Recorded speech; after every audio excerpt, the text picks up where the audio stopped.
Week 1 is in the books, and the Texas A&M Aggies dominated UTSA on Saturday. But what did we learn about Texas A&M in that game?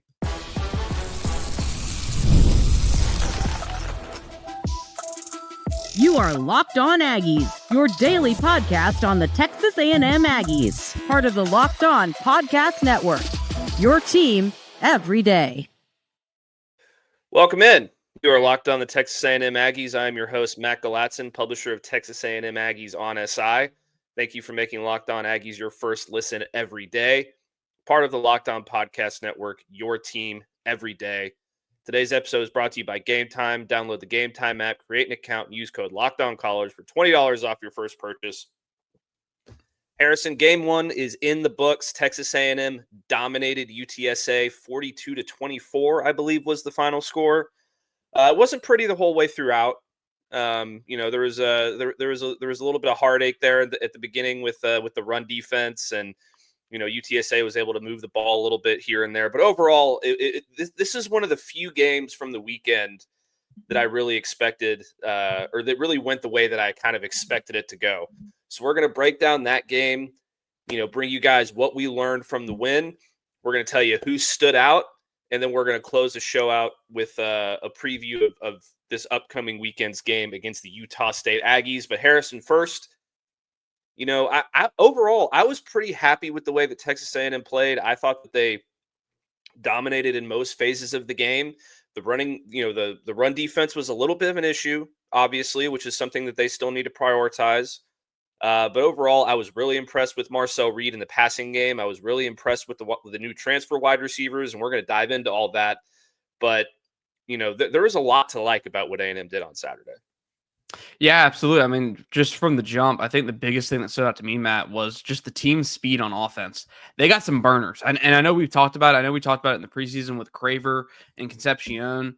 I had watched Concepcion before, but it looked like he had a different gear on Saturday on several of those plays. I really like what I saw from A&M's offense specifically. And I think the good news here and the scary thing for maybe other teams is that was still a very rather vanilla offense. Like, that was not very different from what they did last year in the 7 games with Marcel Reed or wherever it was. Like, that was pretty much as simple as it's probably going to get for them down the. I mean, this past weekend, and this coming weekend, it's going to be very much the same. Yeah, I couldn't agree with you more. This was very much RPO, one read, get the ball out quick, run the football. But even in that vacuum, Marcel Reed, I thought, looked very impressive. Mario Craver looked extremely impressive. I remember after the game, you texted me and you said, Mario Craver's got to be the A block because he was absolutely incredible on Saturday. Casey Concepcion was incredible on Saturday. He had a punt return for a touchdown. He had a receiving touchdown. The one thing, before we get into those guys, the biggest concerns that I had personally, one of them, I think, is just a matter of time before it gets fixed. And when I say a matter of time, I mean like it'll be fixed this coming game. The other one, I think, is a little bit more of a lingering concern just based off history from last year. But the running game was not great on Saturday. Le'Veon Moss didn't really do a whole lot. Marcel Reed was the team's leading rusher. He had 8 carries for 30-something yards, I believe. So that was something that I would like to see. And this is coming from a guy that predicted them to have 2 100-yard rushers in the game. So I was a little bit off on that one. That was about the only thing that did not go the way that I thought it was going to go. And then obviously the run defense. UTSA really filled it up on the ground. Robert Henry Jr. had a really long touchdown run against the Aggie defense. There was a lot to fix about that run defense, and it is a major concern, I think, going forward because, one of the things that should be fundamental to do in week 1 of a football season is just run fits and getting your stops at the line of scrimmage and winning at the line of scrimmage, especially against a team like UTSA, which they were not able to do on defense. Yeah, A&M should have, like we talked about, you expect them to go in there and be able to dominate the trenches, win the trenches. And on both sides, on both sides of the run game, you were kind of left wondering, like, ooh, Like, is this something we should be concerned about? Is this something that we need to monitor? Like, is A&M going to have struggles against the run on defense? Certainly, UTSA took advantage of them in some areas there. You talked about the 75-yard touchdown run from Robert Henry Jr. Was impressed with him on Saturday, obviously, because he was doing that against a really talented opponent in Texas A&M. But, Matt, I don't – I know with Notre Dame on the schedule, I think that's going to be the first thing everyone jumps to is, man, A&M gave up 203 yards on the ground, giving up, what was it? It was 6.2 yards per carry on Saturday. Yes, maybe a little bit cause for concern. But when I booted up Twitter this morning and Cole Kublik does his weekly one tweet for each team, he thought that much of the problems in the A&M run game were just guys jumping gaps, not where they're supposed to be, rather than guys just getting whooped up front, which take it as you will. Maybe a little bit less of a concern when you hear that in terms of what Cole Kublik thought when he watched the tape. Yeah, certainly. I mean, it's a lot different getting dominated up front as opposed to just being in the wrong place at the wrong time. Obviously, that's still something that they need to fix.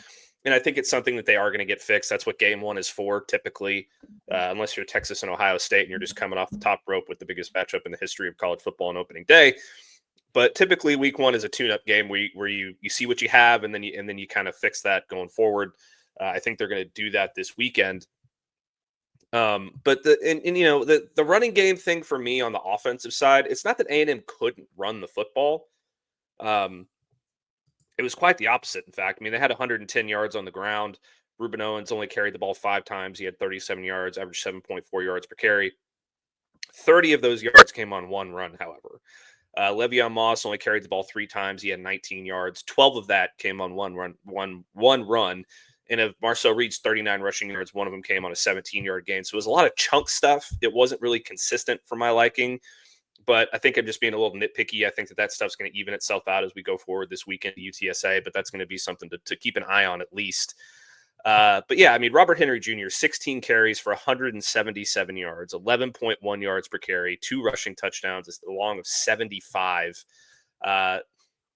Jeremiah Love and Jadarian Price are I mean, this is no shade to Robert Henry Jr. I think that Jeremiah Love and Jadarian Price are better running backs than Robert Henry Jr. I think Notre Dame has a better offensive line than UTSA does. So that's going to be something they really need to hone in on here going forward, and it is a major concern. But let's get to the positives. And I got a couple of clips here for the YouTube crowd that we're going to dive into. But the first person I want to talk about today is Mario Craver. We're going to we're going to run through this a little bit. We're going to spend about probably 4 or 5 minutes on this, but Mario Craver, I thought, was excellent. He looked explosive. He was moving really well with the ball in his hands. He was moving really well on his routes. All the things you could possibly ask of a true sophomore wide receiver. And look at this clip. This is his first touchdown here. And I want to let's break this down, Harrison. Tell me what you see here.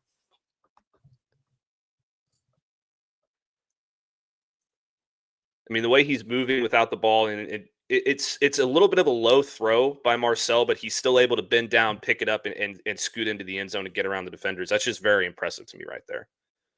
Yeah, I think that was one of the first things when you watch this game, when you watch these receivers, was those guys were moving at a different gear. And I get it. It's UTSA. These guys are, maybe not going to be as supreme athletes, but they're still D1 athletes at the end of the day. The ability to make guys miss, I think, is something that this A&M offense is going to have, and then the ability to just outrun people. It's a whole different view of this receiving group compared to the last one. These guys have some dynamic athletes on the outside now, and you see that. There's a lot more Terry Bussey type athletes than there are on last year's team. And we saw that on full display Saturday. And, I mean, I know that we talked about the run game, maybe not hitting as much as you like it to be. But at the end of the day, people say it time and time again, and the coaches say it all the time. The screen game is an extension of the run game. And if that's the case, you add in the screen yards. A&M had a pretty damn good day in its extension of the run game. Yeah, and the last thing to note about this play here, too, is look at the blocking here down here by this receiver. I think that's number 3 which I believe is Ashton Bethel Roman. I could be wrong about that. I can't really see the number, but just a great block there. Really heads up play by him to get in front of the defender and help Mario hit the outside there. Here's Craver's second touchdown as well. Or rewind that a little bit. Here we go. Another great, just throw out, very accurate, hit him right in the hands on the outside. Great turn and release there by Marcel. Hits Craver in stride so he can keep running down the sideline, and more great blocking down the field by the other wide receivers as well. Just really impressive overall performance by the receivers. And then we got one more clip here too of KC Concepcion on his touchdown. And this might be the most impressive throw of the day, I think, that I saw from Marcel, at least one of them. The way he just sets his feet, drives it into the chest of KC Concepcion, gets him out into grass. He's moving with the football. That's the most important thing I think you can do with these wide receivers is get them the ball in space and on the move so they can use their speed down the field and make people miss. And I thought Marcel was doing a tremendous job of that throughout the entire game. I mean, he was hitting guys on the numbers. And this was probably my favorite throw. Just great mechanics, very sound, hitting him in the right spot, hitting him while he's running to grass. Just a beautiful overall play. Well, then to add off that, look at Concepcion. How many young receivers probably just try and turn this upfield and don't even like risk going horizontal, getting more horizontal there to avoid that corner. I think a lot of guys would try to just take it straight up the house, right up the pike. And you see him here. I mean, he has enough confidence in himself as an athlete to outrun those guys, even when he's not really necessarily gaining ground vertically. I mean, just right here, he's going to get to that safety. He's going to boom. He's going to cut sideways, start running sideways, and he's going to cut it right back upfield. That's the type of team speed that you saw on display Saturday. I mean, Mario Craver, we knew he was going to be a speed demon. Wasn't quite sure what Concepcion was going to look like in space. I'd watched him before, but just to me, Matt, it looks like these guys were just on a whole nother level when it came to getting out in space. And like you said, fantastic ball from Marcel Reed. I mean, that's the one thing you're going to ask in these quick game throws is hit these guys in stride. Do not make them slow down, because when you hit them in stride, stuff like that happens. Absolutely. And one other quick note on this, look at the clean pocket there, Harrison. Just an absolutely beautiful job here by the A&M offensive line, who was a little bit on and off throughout the game. But this pocket right here is just so clean. It allows Marcel to do whatever he needs to do to get the ball in the right spot there. Just extremely, extremely impressive job there by the offensive line, especially considering it looks like they're bringing 6 guys there. There's another seventh guy kind of creeping up in the box. So just absolutely fantastic job there by the offensive line. And then one more bonus throw real quick before we go to our next segment. We're running a little bit over, but just this accuracy here from Marcel, fitting it into this tight window, another clean pocket, hitting the tight end in a really tight window across the middle, just absolutely ripping that football. Super, super impressive again by Marcel Reed. I thought he had a tremendous game. Third highest total passing that he's had in his career. He probably could have gone for more if they left him in the game. But when you see Marcel with his skill set and his legs, and he's able to hit guys in tight windows like this, it's really got to give A&M fans a whole lot of hope heading into places like Notre Dame and later down the line into the SEC schedule. So great stuff there from Marcel. Let's take our first break, Harrison. When we come back, we are going to talk about who stood out to us in this game. We already touched on the receivers, but there's some other players too that I think were pretty impressive. But we still might focus on the receivers a little bit. But we'll see where it goes. Stick with us after this break. We'll be right back. Today's show is brought to you by the Game Cap. Quick question for all you college football fans out there. If you could go back in time and sit in the front row at your school's biggest rivalry game, what hat would you be wearing? Yes, I said hat. For me, it would be the game. You can see the one I'm wearing right here. These sweet old school, really retro hats that we used to have back in the 90s before your time, Harrison. We love these hats back in the day. They're bringing them back. And these aren't just hats. They're the same vintage styles that we wore back in the 80s and 90s. Guess what? They still go for the same prices they did back then. When you use code LOCKEDONCollege, you'll get these vintage hats for $16.99. So head to thegamecaps.com and grab your team's classic bar or red circle design retro circle design, and use code LOCKEDON for an exclusive discount because legends wear the game. Today's episode is also brought to you by Game Time. College football is back, and I couldn't be more excited. The tailgates, the rivalries, the energy in the stands, there's just nothing like it. But let's be real. Actually getting tickets can feel a little bit more like a battle than the game itself. Endless queues, hidden fees, prices jumping at checkout. That's why I use Game Time, the app that gives the advantage back to the fans. It's the easiest way to score last-minute tickets at the best prices with no surprise fees. What you see is what you pay. I pulled up Game Time in just a couple taps. I saw amazing deals. I'm talking about your favorite college football games for as low as $25. So take the guesswork out of buying college football tickets with Game Time. Download the Game Time app, create an account, and use code LOCKEDONCollege for $20 off your first purchase. Terms apply. Again, that's promo code LOCKEDONCollege for $20 off. Swipe, tap, ticket, go. Download the Game Time app today. All right, Harrison, we're back. And it's time to talk about some players that stood out to us in this football game. The easy answers, which we will talk about, are Mario Craver and KC Concepcion. Both of these guys, I mean, they counted for at least 28 point, or I guess 24 points minus the extra points on their own. Each guy had 2 touchdowns. Craver had 2 through the air. KC had 1 through the air and a punt return touchdown. This wide receiver core is so different from what they had last season. Because I mean, last season there was a little bit of speed out there, but it was mostly to me, at least in my opinion, it was more of a possession type receiving core. Noah Thomas, big body, red zone threat, guys like that. Ja'Day Walker had a little bit more movement to him than a Noah Thomas did.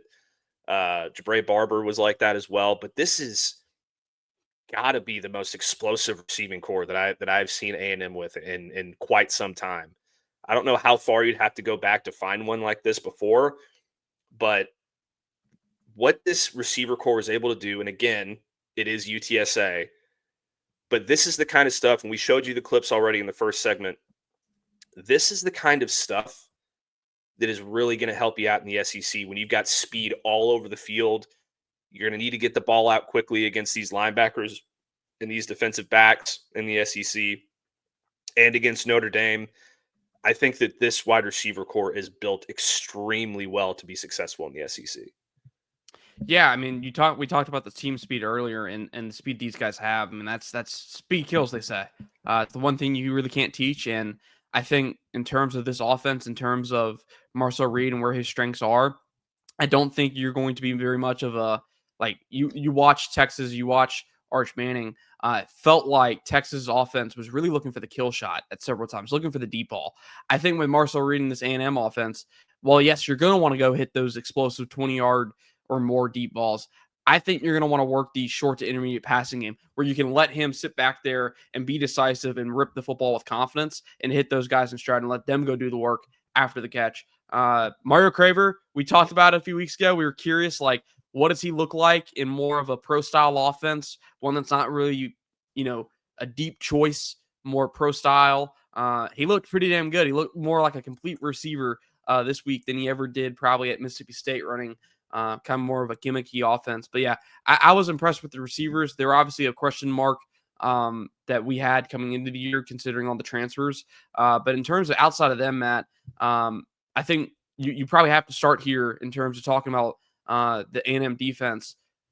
Marcus Ratcliffe had a heck of a game. I think him and Torian York, the 2 veterans on this defense. I know I saw a lot of people upset with Bryce Anderson. One of the changes I think I saw in the second half from the A&M defense, specifically in the run game, was they were asking their safeties to come down into the box and to tackle this running back, get the running back on the ground.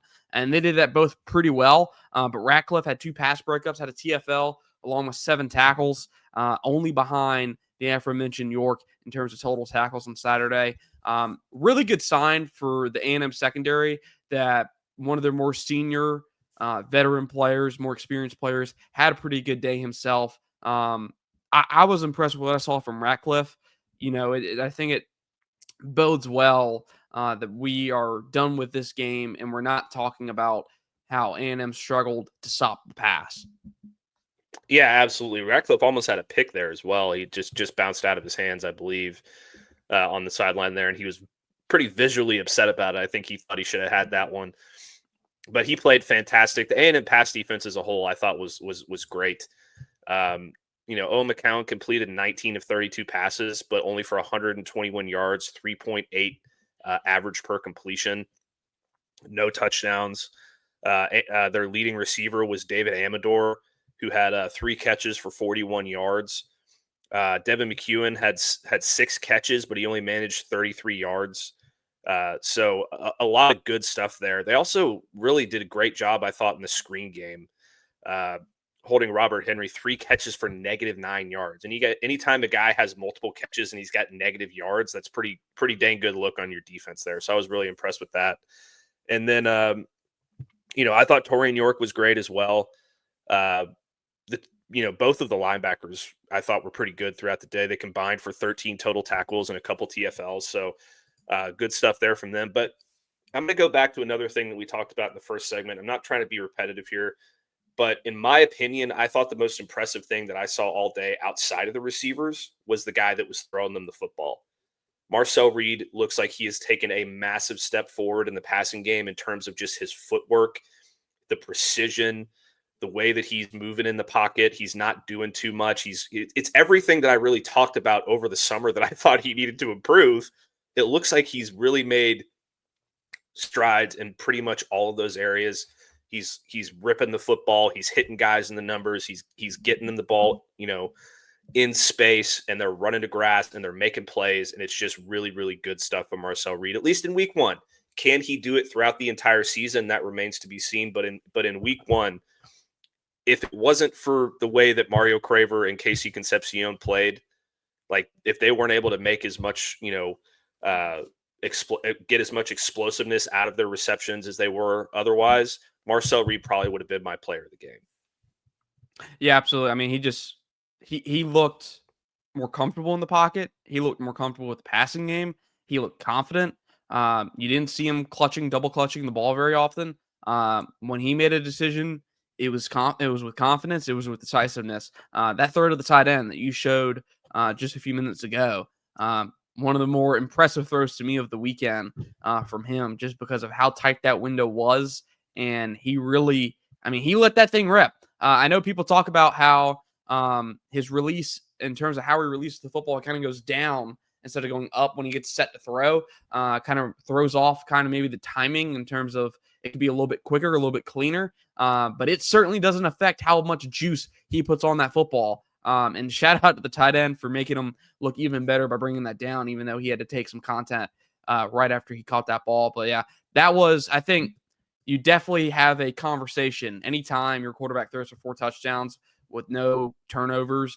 He's in the conversation for play of the game. But like you said, Mario Craver with over 100 yards receiving and the damage he did in the screen game, probably lean towards him as your player of the game. Yeah, absolutely. And I was, I was pretty impressed, just to give a shout out to the tight ends as well.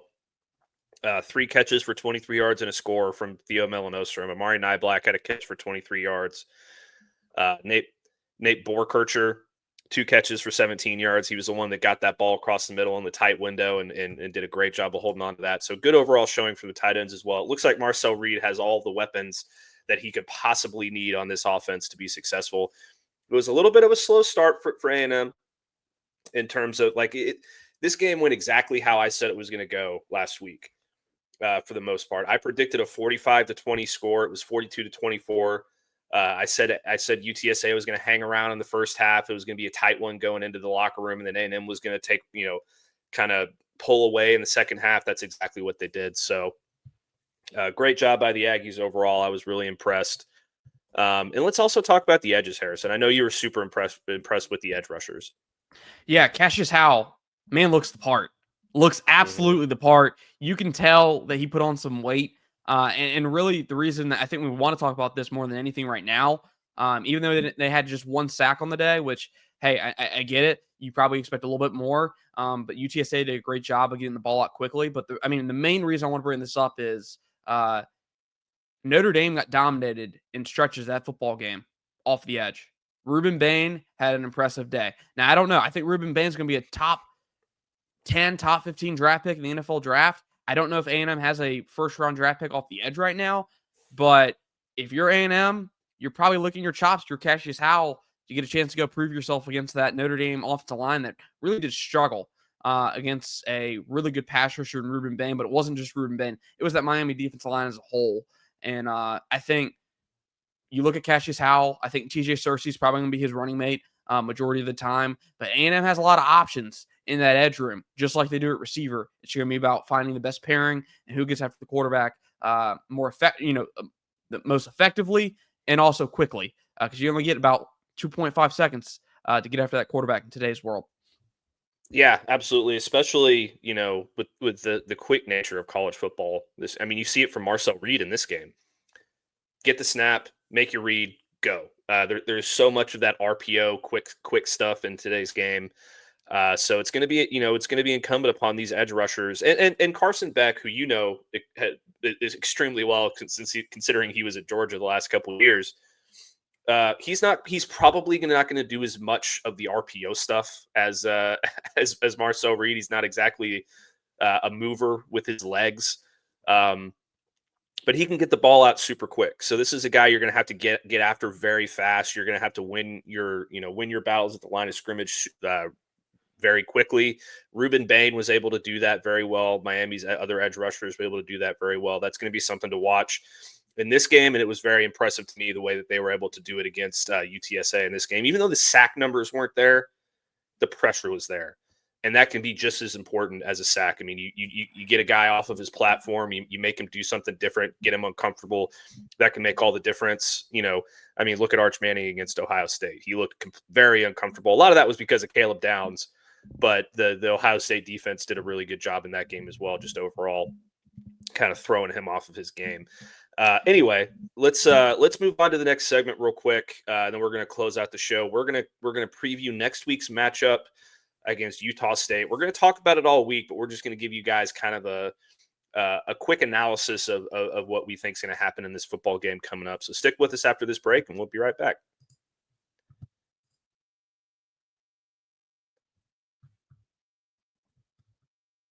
We have an important request. Locked On wants to hear from you. We put together a survey to learn about our listeners and make your favorite podcasts even better. This is your chance to tell us what you like, what you don't like, and answer questions about our advertising. Go to lockedonpodcast.com/survey to get started. Everyone who completes a survey will be entered for a chance to win one of 10 $100 Amazon gift cards. Again, that's lockedonpodcast.com/survey. You can also find the link in the show notes. Thanks for helping us out. Today's show is also brought to you by Rougiette. Guys, you've probably heard of Viagra Cialis. Maybe you've even tried them. But if you're looking for something beyond the usual pill, it's time to meet Rougiette Ready. Rougiette Ready is a next-gen prescription treatment designed to amplify arousal in the brain and boost blood flow. Unlike the usual pills that can take hours, Rougiette's 3-in-1 formula dissolves under your tongue and kicks in fast, on average, in 15 minutes. Effects can last up to 36 hours, so you can stay confident and in control when the moment is right. If options haven't worked, Rougiette might be the answer. Over 150,000 men have already made the switch. Head to rougiette.com/lockedoncollege and use code LOCKEDONCollege to get 15% off today. That's rougiette.com/lockedoncollege and use promo code LOCKEDONCollege for 15% off. Individual results may vary with prescription treatment. Compounded drugs are permitted to be prescribed under federal law but are not FDA approved and do not undergo FDA safety, effectiveness, or manufacturing review. Please visit the Rougiette website for full safety information. All right, Harrison, we are already on to week 2 of the college football season. It was a long wait, but we are here. Crazy weekend of college football. We're going to get into our picks later this week, but neither of us fared very well on our picks this week. So we're going to have to have a bounce back week. But Texas A&M should be in pretty good shape. They're going to take on the Utah State Aggies. We're going to have some Aggie on Aggie crime this weekend at College Station. it's one of those things where I don't know how much you're going to be able to learn from this game coming up this weekend. This is just in my opinion, and this is no shade to the Aggies from the North, but this isn't exactly a barn burner. I think Texas A&M is going to be pretty well set up to dominate this football game, even more so than they were able to against UTSA. There's not a running threat that I'm aware of that like Robert Henry Jr. The quarterback is not at the same level as an Owen McCown. So I think this week you're going to be able to see Texas A&M really emphasize the things that went wrong in week one, improve upon those things, and learn heading into a week 3 matchup against Notre Dame. Yeah, it's really just going to be about, hey, what do they need to do to win and win decisively and as quickly as possible? Like you said, that Notre Dame game is going to be lurking. Not going to really want to give much away for that game. They didn't really give much away at all in this past game. So I think it's going to be a lot of the same in terms of the offensive scheme. Probably going to be more RPO heavy, get the ball out quick, let their playmakers show what they can do in space. And no need to put 20 carries on Le'Veon Moss yet or Ruben Owens. Let those guys, I guess, get comfortable, get healthy, fully healthy, and feel back to their normal selves before they do that. I was looking at Utah State. Their quarterback is experienced, Bryson Barnes. For those of you who, I guess, have followed or caught a Utah game, he was the starting quarterback at several points throughout his time in Utah with Cam Rising injured. So it's an experienced quarterback, but not exactly a guy that's going to give the Aggies trouble with his legs or anything. This is a pocket passing quarterback. And, I think considering what we saw from A&M secondary, I don't think you're particularly scared of a pocket passer, especially, I guess, this week. Yeah. Utah State's coming off a 28-16 win over UTEP. Malachi Nelson, the former 5-star recruit, number 1 quarterback in the country that year, per ESPN over the likes of Arch Manning and some others, was 22 of 34 in that game, and threw a touchdown and a pick. He had 178 yards through the air. So the UTSA or the Utah State defense was able to kind of bottle him up. Bryson Barnes, though, was very effective. 19 of 28, 233 and a touchdown. They ran the ball pretty well. Miles Davis had 12 carries for 88 yards and a score. They seem to be a pretty balanced offense just based off the stat book in the first game. 28 throws, 31 rushes. We had 6 guys catch passes for Utah State. And there were a couple guys that stood out for them defensively. Noah Avenger, I think I'm pronouncing that correctly. The senior corner had 11 tackles, 8 solo tackles, which you don't normally see a corner getting that many tackles. So maybe that's a kind of an indictment on the UTSA defense, or maybe he just plays really, really well in the run game. I don't know. I haven't watched film on Utah State. And linebacker John Miller, the senior, also had 10 total tackles in that game. He had a sack. He had a TFL. Bronson Oliveo Jr. had a sack and a TFL. Utah State's defense had 7 tackles for loss and 2 sacks. They also had a pick by Noah Flores in that game. So those are all some things to watch there, I think, in that football game, both sides of the ball. It looks like you're going to be facing a balanced attack from Utah State. It looks like you're going to face an opportunistic, aggressive defense that gets behind the line of scrimmage. But, if you kind of look at what Vegas thinks about this game, Texas A&M was favored by 24.5 against UTSA. They are favored by 30.5 against the Utah State Aggies. The over/under is set at 54.5. If a line gets to 30 or above, I will very rarely take it. I do think A&M wins this game pretty comfortably. We'll have our score predictions later in the week, but looking pretty good right now for Texas A&M. ESPN Analytics gives Texas A&M a 96.2% chance of winning this football game. So before we get out of here, Harrison, is there anything else that you're kind of looking at in this football game that you think the Aggies need to hone in on? I obviously, like we talked about, run defense will be the biggest thing. Just in terms of when you're going up to face Notre Dame a week later. So don't want to show any more vulnerabilities in that area.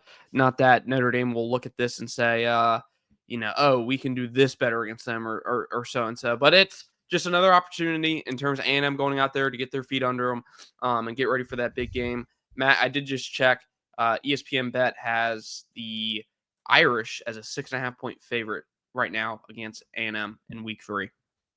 Yeah, I mean that's probably a little high for me. I think that probably will go down. Yeah, I think it will go down as as we get closer to that game, especially if A&M has another impressive showing this week against Utah State, and they stay consistent in all of their all the things that we've talked about on this show in the passing game. The one thing that I would like to see this weekend, I agree with you. I don't think that Le'Veon Moss or Ruben Owens needs to get 20 carries individually. I would like to see them ramp up a little bit though and have more than 10 combined. I just want to, I would just like to see them get a little bit more of the juices flowing, heading into the Notre Dame matchup a week later. But we'll see what happens this weekend. We're going to break it down much more throughout the week. A&M and Utah State kick off at 11:45 a.m. Central Time. The game is going to be broadcast on SEC Network, and it's looking like 86 degrees and cloudy, not rainy, just a little cloudy, some sunshine on Saturday. So it'll be a good day to get out there to Kyle Field and watch the Aggies. But that's going to do it for another episode of Locked On Aggies. Thank you so much for making Locked On Aggies your first listen today. But it's another big moment for Locked On. College football fans, Locked On and Fire TV present College Football Kickoff, your ultimate college football weekly preview. Drake Toll of Locked On Big 12 leads the conversation alongside two-time AP Coach of the Year Gary Patterson, former college star Jesse Holley from North Carolina, and Locked On's local experts, including myself, hopefully at some point. I'm hoping to get myself on there here pretty soon. And it's a college football preview that only Locked On can do. Catch college football catch college football kickoff every Thursday through the season, only on Fire TV. Don't forget to like the video, subscribe to our channel, give me a follow over on Texas A&M Aggies on SI and on X at Matt Galatzan. Follow Harrison on X at Harrison Reno, and we will see you tomorrow. Mario Craver is a quick dude, Harrison. I am telling you, that guy is fast.